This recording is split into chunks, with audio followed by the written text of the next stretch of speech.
A veces las personas recibimos mensajes contradictorios de una misma persona. Si bien esto puede ser algo puntual, en ocasiones es un patrón de comportamiento. Esto formaría parte de lo que se conoce como doble vínculo. Para muchos de vosotros esto os puede sonar al reforzamiento intermitente, y aunque es parecido, no es exactamente lo mismo. Tampoco es lo mismo que el vínculo traumático. En el vídeo de hoy vamos a analizar qué es el doble vínculo. Pondré muchos ejemplos para que lo tengáis claro, analizaremos sus características, las consecuencias que tiene la persona que lo recibe y también en qué ocasiones puede darse con un narcisista. En concreto vamos a hablar de 7, aunque tienes que tener claro que no solo un narcisista puede usar esto, sino cualquier otra persona. Pero antes, si eres nuevo o nueva en el canal, por favor, suscríbete y dale a like para hacer que el vídeo llegue a más personas. Muchas gracias.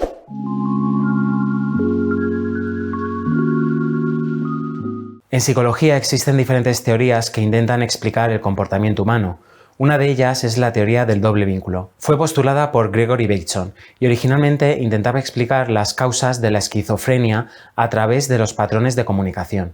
Sin embargo, actualmente se utiliza para explicar los dilemas que surgen en el receptor cuando una persona emite dos mensajes contradictorios. Es decir, se trata de describir el momento en el cual una persona recibe dos o más mensajes contradictorios de otra persona.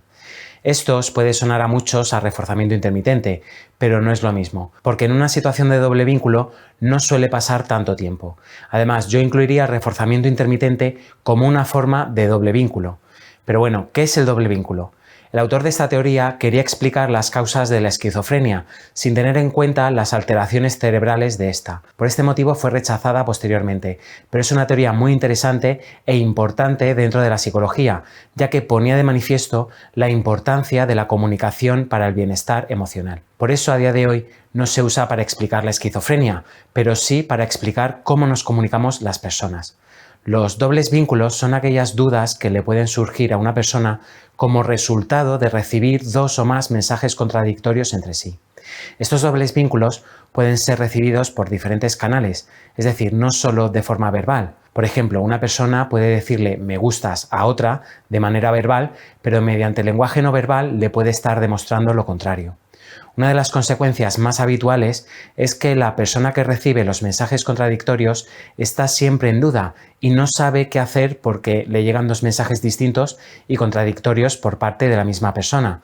Esto, sin lugar a dudas, crea malestar en las personas que reciben estos mensajes contradictorios. ¿Te suena todo esto de algo? Y bueno, ¿qué características tiene? En primer lugar, se produce entre personas que son significativas entre ellas. Estos mensajes contradictorios siempre se producen entre personas que son importantes las unas para las otras. Aunque aquí quiero matizar, porque desde mi punto de vista también puede darse entre compañeros de trabajo, jefe y empleado, y no solo entre familiares o parejas. En segundo lugar, no es una situación puntual. No se trata solo de algo que ha podido ocurrir una vez, sino que se trata de un patrón recurrente. En tercer lugar, pueden darse más de dos mensajes contradictorios. Normalmente son dos los mensajes contradictorios que se dan. Aún así, pueden producirse más de dos y de tres. En cuarto lugar, una de las personas normalmente está en una situación de poder y esto hace que la otra persona no sea capaz de contestar o hacer algo para evitar el doble vínculo. Por ejemplo, puede ser de padres hacia hijos o en el trabajo, como he dicho antes, pero también en una relación abusiva. Es por ello que muchas personas defienden que esto del doble vínculo puede formar parte de un chantaje emocional y más que una forma de comunicarse, puede ser parte de una herramienta de manipulación, ya que de manera sistemática se está invalidando a la otra persona. Tienes que tener en cuenta que esto puede surgir en el día a día y no siempre estaríamos hablando de manipulación ni de narcisismo, sino que habría que analizar cada caso en particular. Pero bueno, ¿cuáles serían algunos ejemplos? Bueno, pues por ejemplo, María y Álvaro son pareja y Álvaro siempre le dice a María: estaré siempre a tu lado. Si permaneces a mi lado nunca te faltará de nada. Pero a la vez Álvaro nunca está en casa y cuando María le necesita nunca está presente. Esto hace que María siempre dude y esté confusa. Por poner otro ejemplo, Isabel es madre de Pablo, que es un niño muy cariñoso, sin embargo Isabel tiene dificultades para mostrar afecto. El dilema comunicativo surge cuando Isabel le dice te quiero a su hijo, pero a la vez no se lo demuestra. O por ejemplo, Alberto y Ana son pareja. Alberto es un poco celoso y desconfía mucho de Ana. Aún así, siempre le dice que le dé explicaciones de todo lo que hace para poder ser menos celoso. A la vez, Alberto le suele decir a Ana: dime lo que quieras, pero no te creo, no confío en ti. El último ejemplo sería que Natalia le regala a su pareja dos camisas, una roja y otra azul. Al día siguiente, con el objetivo de agradar a Natalia y mostrar así su agradecimiento, él se pone la camisa roja. Cuando Natalia ve a su marido, le pregunta: ¿no te ha gustado la camisa azul? Inmediatamente después, él se cambia y se pone la camisa azul. Natalia, cuando le ve, le pregunta: ¿entonces no te gustaba la camisa roja? Como vemos, en todos los casos se dan mensajes contradictorios. Si desglosamos el último ejemplo, veremos claramente lo que genera el doble vínculo. El marido de Natalia lo único que quería era agradar a su esposa. Aún así no lo consiguió y se vio inmerso en la trampa de ella, porque se pusiera la camisa que se pusiera no iba a agradarla. Ante esta situación, lo que podría ocurrir era lo siguiente: o bien que el marido de Natalia se pusiera las dos camisas, cosa que sería totalmente ilógica, o ponerse solo una camisa, pero si se pusiese solo una camisa, Natalia no estaría satisfecha. Es decir, hiciera lo que hiciera, no agradaría a Natalia y la situación podría llegar a convertirse en insostenible. Tienes que tener en cuenta que las situaciones de doble vínculo son como las situaciones de entre la espada y la pared. Hagas lo que hagas, vas a terminar fallando para la otra persona y cagándola, como se suele decir, o al menos así te va a hacer sentir la otra persona. Normalmente te dan opciones a elegir, sí, pero siempre pierdes, elijas lo que elijas. Por eso se podría encuadrar dentro de las herramientas de manipulación pasivo-agresivas, porque, por ejemplo, en esta situación donde te dan a elegir, por un lado hay una falsa sensación de libertad, pero por otro te van a castigar, elijas lo que elijas. ¿Pero qué consecuencias tiene todo esto en la persona que recibe este trato? Eso lo vamos a ver hacia el final del vídeo. Antes quiero explicarte cómo usan esto las personas narcisistas. Si bien todos hemos podido hacer esto en un momento determinado, por mil razones como pueden ser un malentendido, inseguridad, cansancio, etc., los narcisistas van a usar esto de forma más repetida y sobre todo con razones más dañinas, es decir, para hacer daño a la otra persona. Algunos ejemplos pueden ser: criticar y luego elogiar. Por ejemplo, un narcisista puede criticarte por algo y luego inmediatamente elogiarte por lo mismo, creándote una sensación de confusión y de ansiedad. Por ejemplo, te pueden decir: qué pelo más encrespado que tienes, y luego decirte: pero me gusta. O prometerte algo y luego retirar la promesa. Por ejemplo, puede hacerte una promesa como una muestra de amor o compromiso y luego retirarla según le convenga, lo que puede dejarte bastante afectado, frustrado y confundido. En tercer lugar, puede hacerte una petición y luego castigarte por cumplirla. Por ejemplo, puede pedirte que hagas algo por él, como pasar más tiempo juntos, y luego castigarte por cumplir esa misma petición, tal vez diciéndote que no está interesado en ti y que eres demasiado pegajoso. ¿Te suena todo esto? Si es así, por favor, escribe en comentarios. En cuarto lugar, puede darte a elegir entre dos opciones imposibles, como hemos visto antes. Por ejemplo, darte a elegir una opción entre dos opciones igualmente malas, lo que hace que la persona afectada se sienta atrapada y sin opciones. Esto no solo lo hacen los narcisistas, sino también y especialmente las personas pasivo-agresivas. Ellas son muy de hacer esto. En quinto lugar, vemos mandatos contradictorios. El narcisista puede dar a su pareja mandatos contradictorios, como: quiero que seas más independiente, pero no quiero que salgas sin mí. De esta manera, la pareja se siente nuevamente atrapada y confundida, porque no sabe exactamente lo que se espera de ella. En el trabajo, por ejemplo, puede que entres en un nuevo puesto de trabajo, no te expliquen cuáles son tus tareas para que termines haciéndolo mal y luego te culpen por ello. Eso sería un ejemplo de cómo se daría esto en el ámbito laboral, además de que es una forma de acoso laboral. En sexto lugar encontramos la culpa y la negación.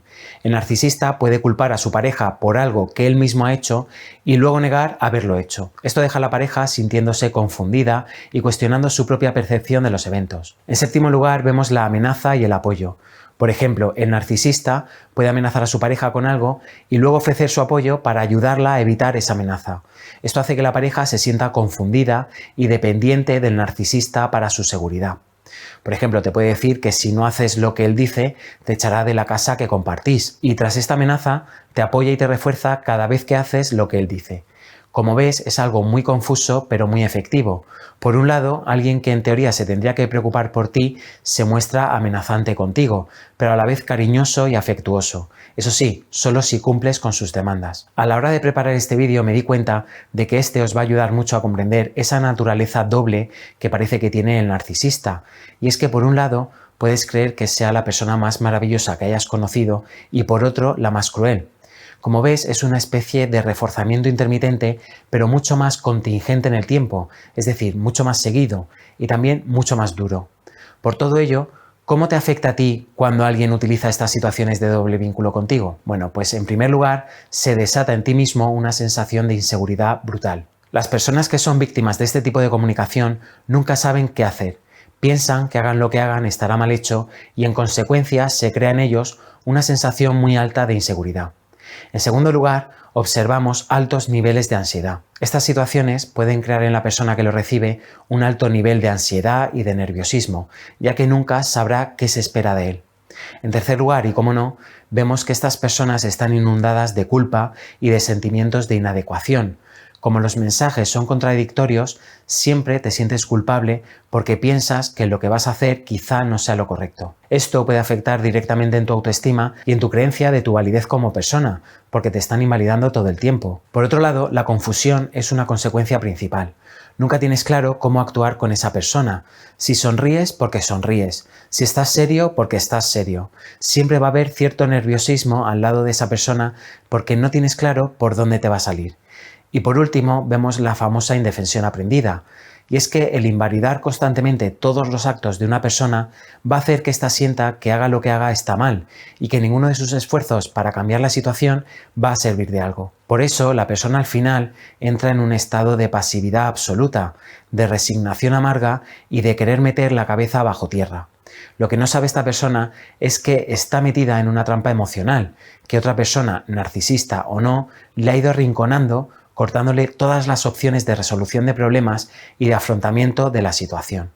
Esto del doble vínculo puede ser algo muy sutil que no sale a la luz hasta que uno no se pone a analizar la situación, pero como has visto, también es muy dañino, por lo que la primera estrategia para salir de ahí es darse cuenta de que uno está metido en una situación así. Por ejemplo, pregúntate si hagas lo que hagas nunca va a estar bien o va a ser suficiente para esa persona, o si te dan siempre a elegir entre Guatemala y Guatepeor, como decimos en España.